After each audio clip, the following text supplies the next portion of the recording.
The trend of me going after the big science-based YouTubers continues today, where we're looking at Dr. Milo Wolf and the easiest leg day for muscle growth. Warming up is honestly pretty overrated for muscle growth training. Yes, warming up is overrated when it comes to actual hypertrophy, but the one thing people neglect to consider, sometimes I don't warm up to build muscle. Sometimes I warm up to prevent myself from snapping and breaking.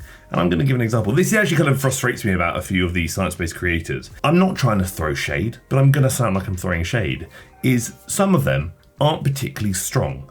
And when they aren't lifting a lot of weight, and although strength is relative, when I was getting into training and I wasn't lifting as much as I lift now, I could get away with not warming up very efficiently and maybe do one and straight into it sort of thing. I can't do that now. If I'm bench pressing 500 and something pounds, I'm gonna need to warm up pretty efficiently to get there. Because again, although the warming up itself may not help me build muscle or may not lead to a hypertrophy stimulus, it's gonna prevent me from snapping. It's going to prevent me from hurting myself. And do you know what's really bad for building muscle? Not being able to train because you've blown a pec. Let's get to the actual workout. For our first movement, we'll do pistol squats for 2 sets of as many reps as possible. I recommend doing lengthened supersets, meaning when you can't get another full range of motion rep, go past failure doing partials. Couple of things here. Firstly, I can't do a pistol squat with body weight without warming up. I'm going to be honest. I actually did that once and I actually hurt myself. And it's funny because I'm not that heavy. And before I even came into this video, one thing I knew that was going to be very present very quickly was a massive emphasis on lengthened partials or stretch dominant movements. Yes, there is an argument that the quads may respond well to stretch mediated hypertrophy, meaning implementing stretch dominant movements or lengthened position dominant movements might be a good thing. The issue is that I know Milo Wolf tends to promote and preach that across many movements, not just the quads, which sounds like somebody I know he's very close with, being Dr. Mike Israetel, who loves a lengthened position dominant movement and the deep stretch. I would recommend not resting between legs and then taking 90 to 120 seconds between sets. The first thing I was going to point out is choosing unilateral based movements does inherently just make the workout longer because you have to do each side independently. And I knew he was going to say don't rest between legs, and this is something I try and tell people not to do. Sure, it's all well and good when considering, oh, how quickly can I get a leg day done? But you also have to consider the after effects of that. For example, a common cause that I've seen of imbalances being developed is when people do unilateral movements going straight from one side to the other. I would rest between sides almost as if it's another set. So be that resting a minute between sides, 2 minutes between sides, it really depends. This again prevents imbalances from occurring. If you already have imbalances, sure, go straight into it, close the gap. But if I do a set of pistol squats to failure with my left leg, my respiratory system is battered, my heart rate is through the roof. If I go straight into that second side, so now my right leg, limiting variables that weren't previously present, such as respiratory issues and elevated heart rate, are now present for the second side, thus potentially hindering my ability to perform that side to an equal capacity. Now that we've covered the quads, glutes, and adductors, for our hamstrings, we'll do 2 sets of seated leg curls for 8 to 12 reps. In fairness, this is actually valid. I think if you're going to choose a leg curl, I probably would choose a seated. That purely comes down to preference, and if I was looking at just working the hamstrings in some capacity when doing a very limited workout, I would probably avoid a hip hinge and would place more emphasis on a seated leg curl to ensure the hamstrings are being more effectively worked through the primary function of knee flexion, so bending the knee. This is my knee. Bending it. Very quickly, you know what's going to happen. Link down below is the link to apply to work with myself on a one-to-one coaching basis. If you want to work with me online, regardless of where you are in the world and regardless of whether you train at home or at the gym, click the link below, fill in the application, which takes 2 seconds. I'll send you an email, we'll book in a free Zoom consultation call, and we'll just chat. I'll explain to you what's included, I'll tell you about the whole process, and answer any questions you may have. And then what I always say to people on the call is, don't make a decision. Go away and sleep on it so you can let me know via email if it's something you wish to continue with or not. There's no harm in getting more information, especially considering I will likely implement a waiting list from the new year. So if I were you, I'd probably book in the call beforehand, even if that means delaying the start to a later date. But again, always link down below in the comment section and the description too. As our third and optional movement for this leg day, we'll include some seated leg press calf raises. Why is it optional? Well, whether you train calves is really up to you. To be fair, that's actually so valid. You know what? Who needs them? I don't wear shorts. Funnily enough, one of the things I would actually back here is really exaggerating the stretch.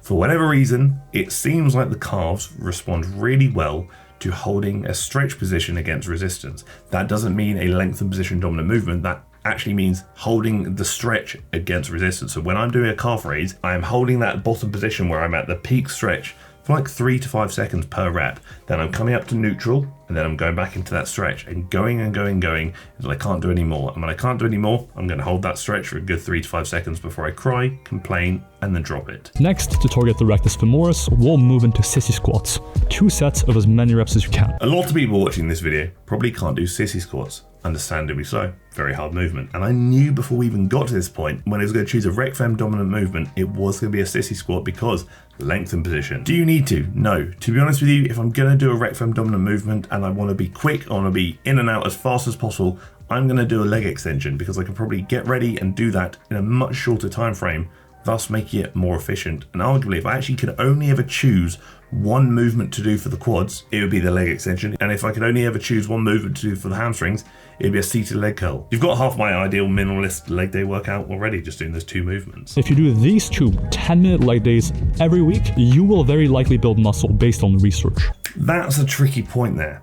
I love the research, I love the science, but I'm going to be honest with you, saying you will very likely build muscle based on research is a bit of a broad statement because who are you targeting? Personally, if I did that leg day, I'm pretty certain I would not actually make progress. I'm not a new lifter. I've been training for a good number of years, and I personally just don't think that is sufficient stimulus for growth. For me personally, many of my clients might experience growth in doing so because again, they're not maybe as experienced as I am. They probably have different goals, certain things.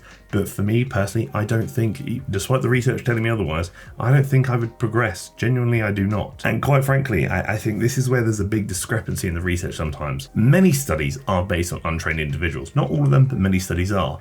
And on paper, it's very easy to say, oh, this is why this person developed this much muscle. But again, correlation doesn't necessarily equal causation. I do think there is an element, despite me loving the research and the science, to consider individual variables and many other variables that aren't commonly considered when looking at these studies to identify is that realistic or not. So again, it kind of depends who you're talking to. To be honest with you, I think realistically, if you're going to do a 10-minute leg day, you've got to manage your expectations. If I really only had to choose 2 movements to do for a leg day, and I've stuck with 2 only, I would choose a squat pattern, Smith machine squat, potentially a hack squat maybe, it really depends, because I'm going to get some good adductor, quad and glute during that.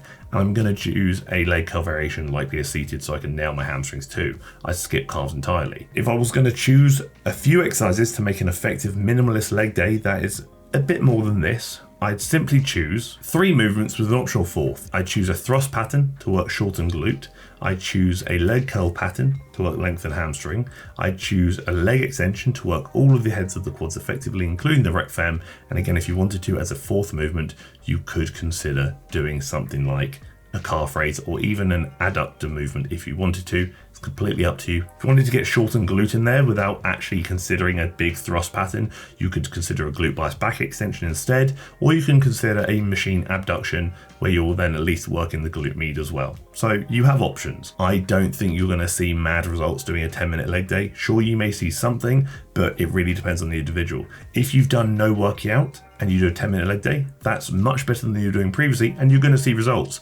If you're an advanced individual who's been training for many, many years to a very high standard, you're probably not going to see great results doing a 10-minute leg day. So again, it's very person to person dependent. And I do not like the hyper emphasis a lot of these creators online at the moment are pushing towards lengthened. Sure, some muscles may respond better to lengthen position dominant movements. I do agree with that.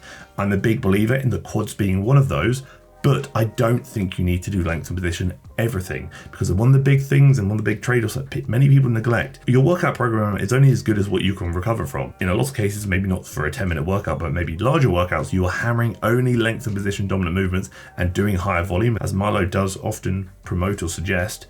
Your recovery is going to be pants because the length and position dominant movements are very taxing and yield a lot of muscle damage. If you can't recover effectively, you're going to hinder your progress. And also, if you can't recover effectively to the point where you can't then train a muscle group more frequently, you're limiting how many opportunities you're giving that muscle group to grow.